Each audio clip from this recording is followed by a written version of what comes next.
안녕하세요. 청년이여 정치하라 청년정치연합입니다. 오늘의 주제는 바이든 날리면 딸딸이 떡치기라는 주제로 진행하도록 하겠습니다. 바이든이냐 아니다 날리면이냐가 어제 오늘 사이에 가장 뜨거운 최대 이슈로 떠오른 것 같습니다. 엊그제 9월 18일자로 올린 신당역 영무원 사건 편을 비롯해서 5월 13일자로 올린 이수진 이모와 딸딸이 금지법, 2월 5일자로 올린 악플, 가짜뉴스, 거짓 선동 편파정보 구별법 및 대처법에서 저는 세간의 뉴스거리나 이슈거리일수록 덩다리로 서두르지 마시고 선별력을 키울 때까지 궁금증을 사흘 내지 닷새 정도 미루는 연습을 하시라고 말씀드리면서 평소에 관심이 많아서 이성적 사고나 판단의 소재로 삼았던 주제이거나 이 문제에 관한은 나도 할 말이 제법 있다. 이 문제에 관한은 나도 할 말이 제법 있다는 그런 자신 있는 사안에 대해선 당연히 관심도 갖고 적극적으로 의견도 표시하라고 말씀드렸습니다. 이런 훈련이 되지 않으면 거짓 선동 편파 정보를 구별하는 능력이 점점 떨어지고 그 휘둘림의 피해서 벗어나기가 쉽지 않기 때문입니다. 바이든이냐 날리면이냐가 이 사건의 본질이라고 생각하시는지요? 저는 양쪽 모두 본질이 아니며 오히려 바이든이다를 강조하거나 날리면이다를 강조하는 자들은 이건 사건의 본질을 흐리고 과장, 확대, 선동하여 자기들 나름대로의 정치적 이익을 꾀하려는 세력이므로 특히 경계해야 한다고 생각합니다. 이건 내 편, 네 편, 그걸 구별할 일이 아닙니다. 사실을 사실대로, 이건 사실과 거짓의 문제로 접근을 해야 된다고 저는 생각합니다. 자, 비슷한 유형의 지난 사례를 살펴보겠습니다. 딸딸이 사건. 딸딸이 자체가 문제였던가요? 젊은 여성들에게야 망측하고 흉측한 일일 테니 깔끔하게 잘못을 인정하고 사과로 넘길 수 있는 일이라고 생각합니다. 남자들이야 그걸 손가락질할 사람이 몇이나 있겠나요? 손가락질 하는 놈들이 이상한 거죠. 여자들도 잘못을 인정하고 사과하는데 그걸 따라가면서까지 할 사람들 별로 없을 거라고 저는 생각하는데, 여튼 그런데 거기에 대도 않는 짤짤이를 들이대며 억지를 쓰고 생떼를 부렸다는 게 문제 아니었나요?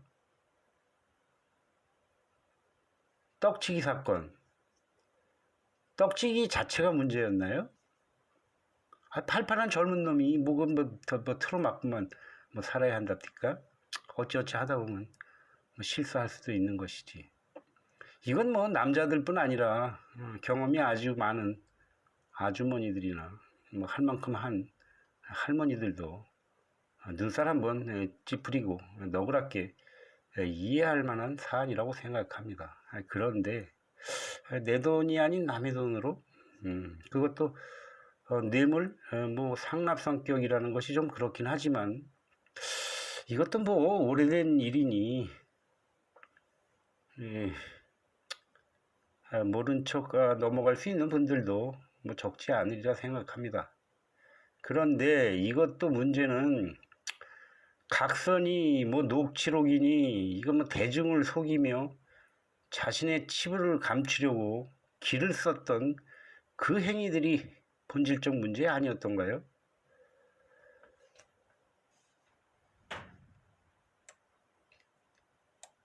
이것을 입증하는 제가 객관적 데이터를 살펴보겠습니다. 제가 딸딸이라는 단어를 버젓이 제목으로 올렸던 5월 6일자 짤짤이와 딸딸이, 오늘 현재 조회수 250일에 좋아요가 100%입니다. 14개. 싫어요가 한 개도 없어요.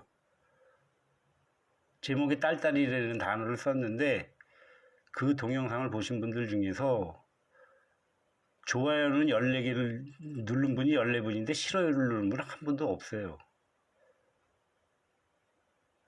딸딸이와 떡치기를 세트로 제목 삼아 올렸던 6월 2일자 동영상은 조회수 716에 좋아요가 17, 싫어요가 1분, 94.4%입니다.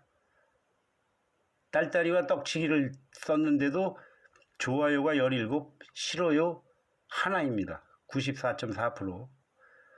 또 저 단톡방이나 밴드에서 시비거리 생기면 종종 이 설전을 마다하지 않는 편인데, 상대방이 불리하면 저더러 유튜브 장사꾼이라고 공격을 몇 명이 하던데, 저더러 딸딸이꾼, 떡치기꾼이라고 대드는 사람은 아직 한 명도 못 봤습니다.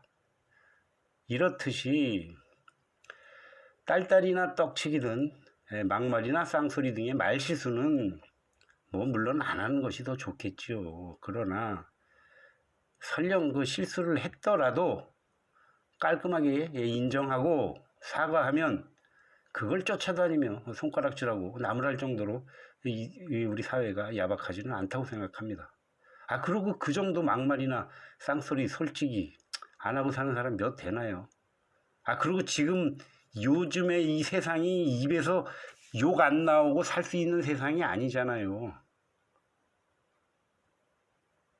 그런데 이걸 억지와 생떼, 모르쇠의 거짓말, 속임수, 이건 관대해서도 안 되고, 누가 나무라기 전에 스스로 자신을 돌이키고 자제해야 될 상이 아닌가 생각합니다. 특히나 공인이거나 정치인이거나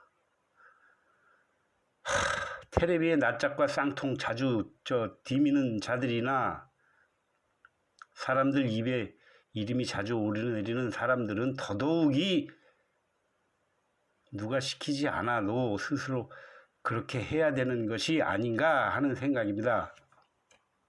거짓, 선동, 편파 정보를 구별하고 휘둘림의 피해에서 벗어나는 훈련 방법으로 메시지, 뉴스의 선별력을 키우는 것과 더불어서 그 메시지와 뉴스를 전달하는 메신저와 스피커의 신뢰도를 구별하는 훈련도 병행해야 할 것입니다. 바이든을 강조하며 전한 진원지가 MBC라더군요. 저는 몰랐습니다. MBC, 여기는 국민들로부터 신뢰를 잃은 지 꽤 오래된 것 같던데, 시청률이 1%, 2% 남짓이라는 객관적인 데이터를 비롯해서 이 정도면 이게 무슨 공영방송입니까? 이거 대형 유튜브만도 못한, 세금으로 꼬박꼬박 월급 받아 처먹으니까 배들이 불러서 지금 탱자탱자 한다는 증거지요. 다들 이 세금 도둑놈의 새끼들. 지난 정부에서도 총리가 국회에서 증언한 국가가 공인한 불공정 편파 매체가 MBC입니다. 대정부 질문 때 국힘 소속 의원이 MBC와 KBS의 편파 보도 실상을 알고 있느냐 묻더군요. 이 질문에 대하여 당시 이낙연 총리의 답변이 걸작이었습니다. KBS와 MBC 안 봐서 모른다고 답하니까 뻘쭘해진 국힘 의원이 화제를 돌리려고 하자 오히려 이 총리가 나서서 한 수 가르쳐 주겠다는 듯이 거기보단 공정한 채널을 봅니다 라고 덧붙이더라고요. 이 동영상 검색하시면 찾아보실 수 있을 겁니다. 제가 이건 동영상 검색해서 올리는 법을 몰라요. 그래서 지금 이렇게 이 말이 무슨 뜻인가요? 국민들께 간접적으로 KBS와 MBC 편파 불공정 매체니까 멀리하라는 사인 아닌가요? 저는 그렇게 받아들였습니다. 저도 5월 29일자로 올린 이재명 민주당의 운명 한동훈을 잡아라 편에서 6일 지선을 훨씬 앞둔 4월 29일자로 이재명 지지 단톡방과 밴드에 올렸던 글을 소개하면서 KBS 시청료 폐지와 MBC 등 언론사 국고 지원 폐지를 주장해서 제법 좋은 반응을 얻었습니다. 이거 대선 때, 대선 앞두고도 제가 그 이재명 지지 단톡방에다가 건의했습니다. 그때 약간 불리해졌을 때인데, 이재명이 불리해졌을 때인데, 국면 전환 카드로 이거를 제시하라고 했더니, 그때 올릴 때 그 단톡방에서, 그 현장에서 좋아요가 3개인가 붙었어요. 그런 경우 굉장히 드문데, 그럴 정도로 MBC는 이미 진작부터 국민의힘 지지자나 민주당 지지자나 구별 없이 신뢰를 잃은, 더 이상 믿고 기대할 이유가 없는, 갈 때까지 간 막장 매치라고 생각합니다. 이런 곳은 외면하는 것이 정답이고, 시청률이 1, 2%면 98% 국민들이 외면하는 데를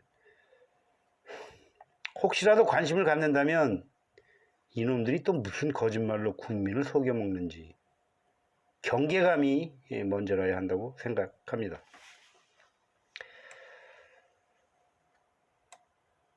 이런 데서 떠든 얘기를 여과 없이 덥석덥석 고지고대로 받아들이는 시청자와 국민들이 저는 더 문제라고 생각합니다.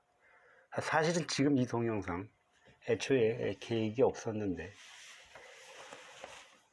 바이든을 강조하며 전원 진원지는 MBC라는 것과 그 동영상의 조회수가 무려 500만이 넘었다는 소식을 조금 전에 알고서 열을 받아서, 도대체 어떤 모자란 국민들이 500만 명이나 이렇게 속아 넘어갔느냐고 진짜로 나무라고 꾸짖기 위해서 제가 급히 올리는 겁니다.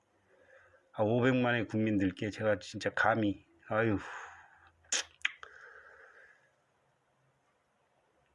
이번 바이든 사건 때문이 아니라 지금까지 그들이 저질러온 불공정 편파부도의 완결판이라고 저는 생각합니다. 이번 기회에 MBC뿐 아니라 KBS 및 모든 언론사에 대한 국고 지원이 완전히 폐지하는 시발점과 계기가 되도록 함께 힘써 주시기를 진짜로 간절히 부탁드리겠습니다. 바이든에 맞서서 날리면을 강조한 스피커, 편의상 여편네라고 하겠습니다. 여편네 이상의 호칭을 붙여주고 싶지도 않고 마땅한 단어도 떠오르지 않네요. 마치 대단한 할 일을 했다는 듯이 모가지도 꼿꼿한 모습이 저에겐 참 뻔뻔하게 느껴지더군요. 저는 바이든이냐 날리면이냐의 문제가 아니라 어떻게 마이크가 켜진 상태에 그대로 노출되었는지, 마이크가 켜진 상태라는 걸 윤석열에게 인식시키지 못한 주변의 동행 수행 공무원, 즉 보안과 경호 차원에서 심각한 허점이 드러났다는 것이 이 사건의 본질이라고 생각합니다. 기자의 그 취재 열성과 테크닉 부분은 그것으로 인한 요소는 당연히 문제 삼을 일이 아니겠지만, 취재 후 현장에서 걸러질 장치와 기회가 전혀 없었다는 것도 그렇거니와,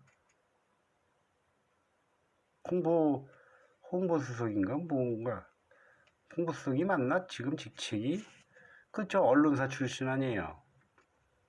근데 이렇게 취재, 현장에 있는 언론사들과 그렇게 커뮤니케이션과 협력이 안 이루어졌다는 게 저는 이해가 안 되고, 만에 하나라도 내부자의 조력이나 반관, 묵인의 가능성은 없는지도 심각하게 따져보고, 여튼 마땅히 누군가는 크게 책임을 져야 할 일이라고 생각합니다.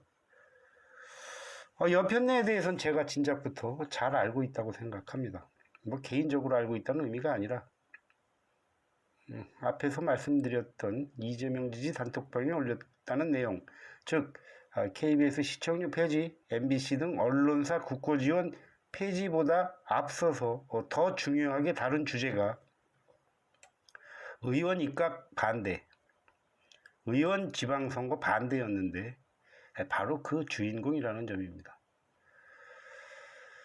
의원직 팽개치고 지방선거 기웃거리다 외면당한 여편네와 의원으로 입각한 장관이 이번 순방과 이 사건과 관련하여 자신의 무능, 불찰 혹은 책임을 스스로 인정하는지 아니면 천만의 말씀, 만만의 공떡 뻣뻣하게 버티고 발뺌하는지 지켜보기로 하겠습니다.